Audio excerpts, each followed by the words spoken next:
how can one deal with limiting beliefs? Yeah. So whether or not you think you can do it, you're right. That's a famous quote from Henry Ford. Perception becomes reality. It really is all up here. It's all up here. It's like the Rodin sculpture. I think, therefore I am. So the way to kind of stop these limiting beliefs is to change your environment. Okay.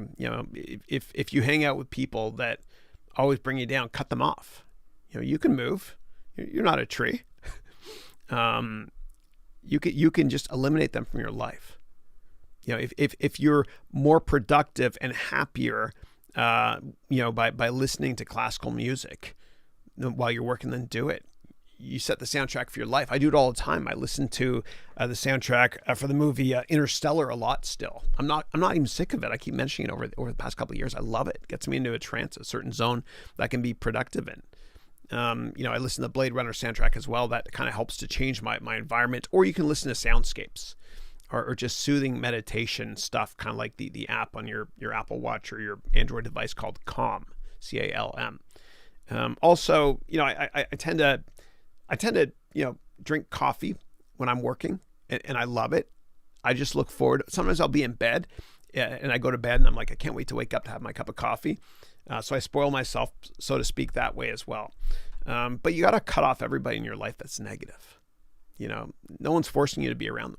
If they're limiting your beliefs and bringing you down, they have no purpose in your life. Cut them off. For me, when I was younger, it was 5, 6, or 7 strikes, you're out. I was very patient. Now it's 1 or 2 strikes, you're out. If you bring me down and try to limit my beliefs, then I don't want you to be a part of my life.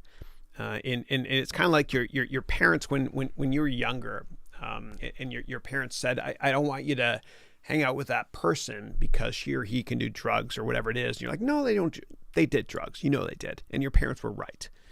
Your parents tried to choose your friend and your environment for you then. Well, now you should do it yourself. Cut off anybody that's a negative influence on your life. Cut them all off. And confidence is up here. You either have it or you don't. You turn on that switch. And I think a lot of confidence comes down to not caring what people think about you. Within reason. You really shouldn't give a damn what anybody thinks of you. And the second you do, you're kind of their prisoner. And there's nothing worse than spending the rest of your life thinking you're someone else's bitch. And I know that was kind of a harsh thing to say, but don't be someone else's prisoner by caring what they think of you.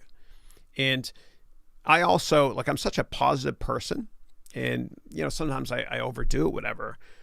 But when somebody criticizes me, within reason, if it's constructive criticism, I'll take it and thank them, whatever, sort of.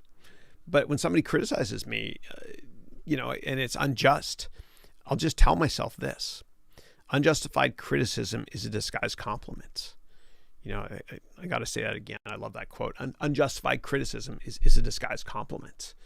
And so when somebody criticizes you unjustly, I want you to thank them in your mind. Don't say thank you, but just in your mind, thank them, because they're so insecure that they have to try and bring you down to make themselves feel better about themselves. And that person, you all know who I'm talking about.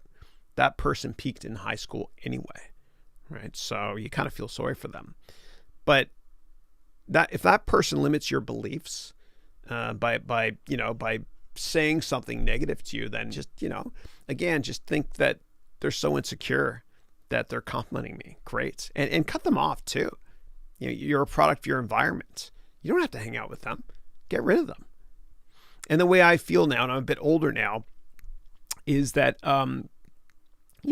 investing in a friendship is a big deal. I'd rather spend time with my kids and with Christine or my family. And, I don't want to, when my kids are older, I don't want to look back and say, I can't believe I wasted all that time playing golf with that guy. Unless that guy is a really good buddy of mine. But if your gut tells you won't be friends with that person forever, then what's the point of wasting that time? Spend it with family instead. And this is kind of a sad statistic, but it's true. But by the time your child is 12 years old, you've already spent 90% of the time you'll ever spend with them. You can't get that time back. So kind of focus on family, focus on you, and focus on not giving a damn what the world or anybody else thinks of you. Otherwise, you'll never be successful. And the most successful people in the world in business, politics, whatever it is, entertainment, they've failed so many times. And that's why they're successful. Michael Jordan actually was not selected to make his high school basketball team. And he has a very famous quote, which I actually have on my wall, which is, and I got this done on Etsy, nice picture on my wall, which is, I failed over and over and over again. And that's why I succeed.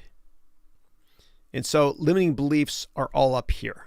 Okay. And every time you fail, I want you to think, you know, what did I learn from that? I'm getting closer to success. And even with my kids and my employees, when they fail, I never criticize them. I find a way to spin it into something positive, like good for you for taking that risk, you know, within reason, obviously. Right. But you got to see failure as a badge of honor. Otherwise, it's tough to get what you want in life.